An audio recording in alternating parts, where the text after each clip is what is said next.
अस्सलाम वालेकुम, hope you are all doing well.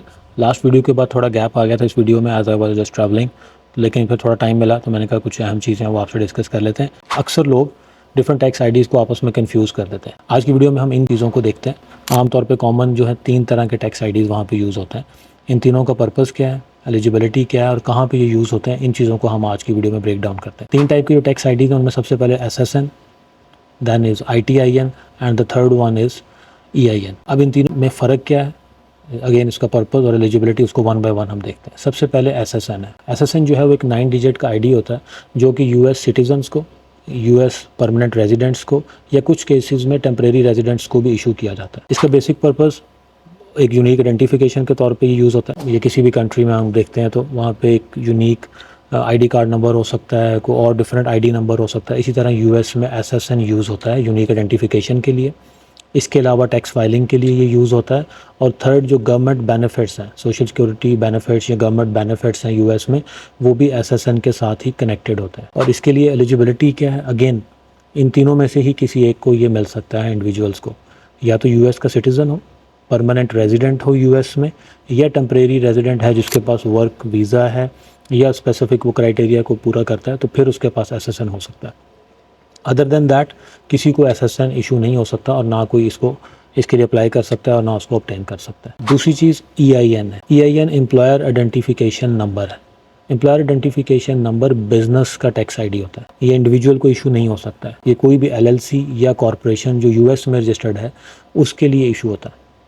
Again वो LLC की टाइप डिफरेंट हो सकती है, वो सिंगल मेंबर LLC भी हो सकती है, मल्टीपल मेंबर भी हो सकती है, कॉरपोरेशन हो सकती है, पार्टनरशिप फर्म हो सकती है। उसको EIN नंबर इशू होता है। ये भी 9 डिजिट का एक कोड है जो बिज़नेस को इशू किया जाता है। इसका पर्पज़ क्या है कि बिज़नेस के फाइनेंसिस को इंडिविजुअल से अलग किया जा सके, बिज़नेस की टैक्स फाइलिंग की जा सके, बैंक अकाउंट ओपन करवा सके और एम्प्लॉइज़ को हायर कर सके। या कोई भी इसके अलावा आपको US में लाइसेंस या परमिट चाहिए तो उसके लिए भी आपको बिज़नेस EIN रिक्वायर्ड होता है। अगेन इसके लिए भी एलिजिबिलिटी सिंपल ये है कि आपका बिज़नेस रजिस्टर्ड होना चाहिए US में और उसके रजिस्ट्रेशन डॉक्यूमेंट्स की बेस पे प्लस कुछ और एडिशनल इन्फॉर्मेशन के साथ जो उसके ऑनर्स हैं उसके थ्रू आप एक एप्लीकेशन फिल करके सबमिट करते हैं और ये आपको EIN नंबर मिल जाता है। इसमें इस चीज़ में कोई फ़र्क नहीं है कि जो ओनर ऑफ दैट कंपनी है या फाउंडर्स हैं या डायरेक्टर्स हैं उस कॉरपोरेशन में वो रेजिडेंट्स हैं या नॉन रेजिडेंट्स हैं। आइदर केस EIN बिज़नेस के लिए एलोकेट हो सकता है, ये रिक्वायर्ड भी है और इसमें दोनों सूरतों में ये एलोकेट हो सकता है और इशू किया जाता है बिजनेसेस को। IRS जो उनका एक सेंट्रल फेडरल डिपार्टमेंट है वो इसको इशू करता है। तीसरी चीज़ ITIN है। ITIN जो है वो एक सॉर्ट ऑफ ऑल्टरनेटिव है SSN का नॉन रेजिडेंट्स के लिए।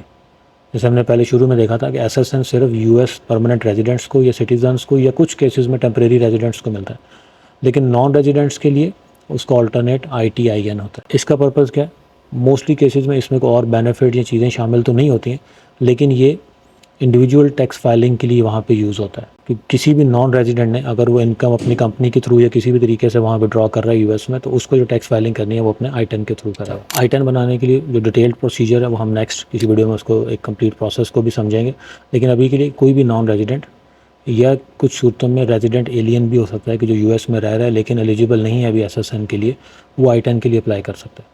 तो उसका प्रोसीजर हम नेक्स्ट वीडियो में डिस्कस करेंगे, लेकिन वो अपना फॉर्म फिल करके सारा अपने डॉक्यूमेंट्स अटैच करके IRS को सेंड करके वेरिफिकेशन के थ्रू वो अपना ITIN ऑब्टेन कर सकते हैं। इसलिए आज हमने इन तीनों टैक्स आईडीज़ को सेपरेटली देख लिया कि SSN में, ITIN में और EIN में क्या फ़र्क है। अगर हम सिंपल सा एक सिनेरियो ड्रॉ करते हैं कि एक US रेजिडेंट है जो US में रह रहा है, तो उसके लिए सिंपली SSN की उसको ज़रूरत होगी। वही US रेजिडेंट अगर अपना बिज़नेस रजिस्टर करवाता है US में, अपनी एक कंपनी इनकॉर्पोरेट करता है, तो उसको अपनी इंडिविजुअल टैक्स फाइलिंग के लिए SSN और बिज़नेस के लिए EIN चाहिए होगा। इसी तरह एक दूसरे सिनेरियो में अगर एक नॉन रेजिडेंट US में अपना बिज़नेस रजिस्टर करता है तो उसको बिज़नेस के लिए EIN चाहिए होगा और अपने इंडिविजुअल इनकम के लिए उसको ITIN चाहिए होगा। अच्छा, एक तीसरा सिनेरियो भी इसमें हो सकता है कि अगर एक रेजिडेंट एलियन है जो US में रह रहा है लेकिन वो SSN के क्राइटेरिया को अभी फुलफ़िल नहीं कर रहा है, तो वो भी वहाँ पे अपनी इंडिविजुअल टैक्स फाइलिंग के लिए ITIN ऑब्टेन करें। आई होप कि इस वीडियो में आपको इन तीनों टैक्स आईडीज़ के बारे में क्लैरिटी मिल गई होगी। एक और कॉमन कन्फ्यूजन जो बहुत से लोगों में मैंने ये ऑब्ज़र्व किया और जो बहुत से लोग डिस्कस भी करते हैं कि जी हम SSN ऑब्टेन करना चाहते हैं, नॉन रेजिडेंट्स होते हैं रीच आउट करते हैं कि जी हमें किसी ने या फ़लाँ वर्किंग के लिए फ़लाँ प्लेटफॉर्म पे अपनी कंपनी का या बिज़नेस का अकाउंट बनाने के लिए हमें SSN चाहिए, तो how can we get SSN। ये आपने क्लियर रखना है कि SSN सिर्फ रेजिडेंट्स के लिए या US सिटीजन्स के लिए ही है। कोई नॉन रेजिडेंट SSN ऑब्टेन नहीं कर सकता अनलेस कि वो वहाँ चला जाए या उस स्पेसिफिक क्राइटेरिया को पूरा कर ले। नॉन रेजिडेंट्स के लिए ITIN ही है और बिज़नेस के लिए EIN है। तो इसलिए आपने इन तीनों चीज़ों में फ़र्क क्लियरली अपने सामने रखना है और इसके अकॉर्डिंगली जो भी चीज़ आप जिसमें फ़र्दर प्रोसीड करना चाह रहे हैं, अगर तो कंपनी बना रहे हैं तो उसके लिए EIN अप्लाई करेंगे। ईयर एंड पे कंपनी से अगर इनकम आपकी तरफ फ्लो कर रही है जैसा कि LLC की सूरत में होता है, तो आपको जो अपनी इंडिविजुअल और कंपनी की टैक्स फाइलिंग जब करनी है तो EIN प्लस ITIN दोनों चीज़ें आपको चाहिए होंगी।